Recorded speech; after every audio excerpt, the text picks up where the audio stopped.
আসসালামু আলাইকুম। আলহামদুলিল্লাহ। তো আজকে আমি কি করলাম, ডিম বাজারে নেওয়ার জন্য ক্যারেট করে নিলাম। আমি কিন্তু ডিম 3 দিন পর পর বিক্রি করি, তার জন্য আমি একটা গাড়ি নিলাম ভাড়া কইরা। ডিম নিছি, সাথে চলে যেতেছি বাজারে বিক্রি করব, তারপরে আমি পাখির খাবার কিনবো। অবশেষে চলে আসলাম ভাইয়ের দোকানে পাখির খাবার নিতে। তো ভাইয়ের দোকানটা হলো শিমুল্লাডি, রাস্তার উত্তর পাশে একটা দোকানের পরে দিই ভাইয়ের দোকানটা। তো ভাই কিন্তু আসলে অনেক ভালো মানুষ। ভাই বলতেছে আপনার খাবার যত পরিমাণ লাগে আমার কাছ থেকে নিবেন, সমস্যা নাই। আমি বলতেছি ভাইজান আপনি দোয়া করবেন আমার জন্য, আমি কিন্তু খামারটা একটু বড় করব। তো আমার খাবার কিন্তু অনেক বেশি লাগবে। আমার বাইকনারও পাখি আছে, সেও কিন্তু ভাইয়ের কাছ থেকে খাবারগুলো নেয়। দোকানদার ভাইটা বলতেছে ভাই যদি টাকা আপনার কাছে সত্ত্বায় সমস্যা নাই, চলে যান, পরবর্তীতে দিয়ে দেন। আমি বলতেছি ভাই সদাই আমি কখনো বাহি করি নাই। এই কথাটা বলার মানে হলো আমার বিকাশে টাকা, আমার ক্যাশ টাকা ছিল না। তখন ভাই বলতেছে না সমস্যা নাই। তো আমি ভাইয়ের সাথে হাত মিলিয়ে নিলাম, বললাম ভাই আমার জন্য দোয়া করেন, আমার অনেক চেষ্টা আছে। তখন ভাইটা বলতেছে সমস্যা নাই ভাই, আপনার জন্য দোয়া করব, আপনার ভিডিও কিন্তু আমি প্রতিনিয়ত দেখি। তারপরে চলে আসলাম আমাদের ক্ষেতে। তো ক্ষেতেও কিন্তু মরিচ বাইনানির সময় হয়ে গেছে।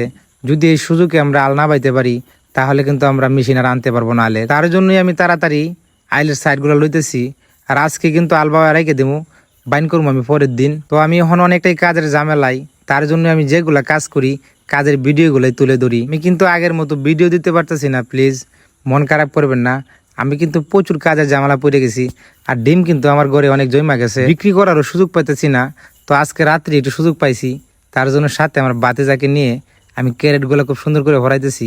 তো আরেকজন বাতিজা চলে আসছে, বলতেছে কাকা কোনো চিন্তা নাই, আমরা 3 জনে তাড়াতাড়ি ভরাই দিব আপনাকে, যাতে বিক্রি করে আসতে পারেন। তো আমার স্বপ্নের কোয়েল পাখি আগের তুলনা ডিম দিচ্ছে অনেক বেশি। ডিম আমি ব্যাংকে খুব কমে বিক্রি করি, যারা বাড়িতে আসে তাদের কাছে বিক্রি করি।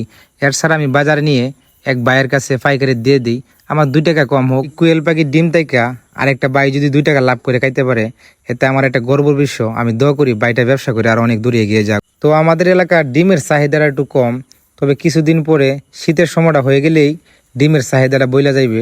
তার অপেক্ষায় কিন্তু আমরা খামারটা নিয়ে অনেক চেষ্টা করতেছি। তো আমি জানি না সফলতা অর্জন করতে পারি কিনা এই খামার থেকে, তবু আমি হাল ছাড়বো না, আমি ধরে রাখবো এই খামারগুলো। তারপরে কি করলাম, আমি ক্যারেট পরাইতে পরাইতে 2 ক্যারেটে ডিম কিন্তু সুন্দর করে আমি বাইন্ধা নিছি। এখন আমি চলে যাব বাজারের দিকে। আমার আজকের ভিডিওটা এই পর্যন্তই। আপনারা সকলেই ভালো থাকবেন। আসসালামু আলাইকুম।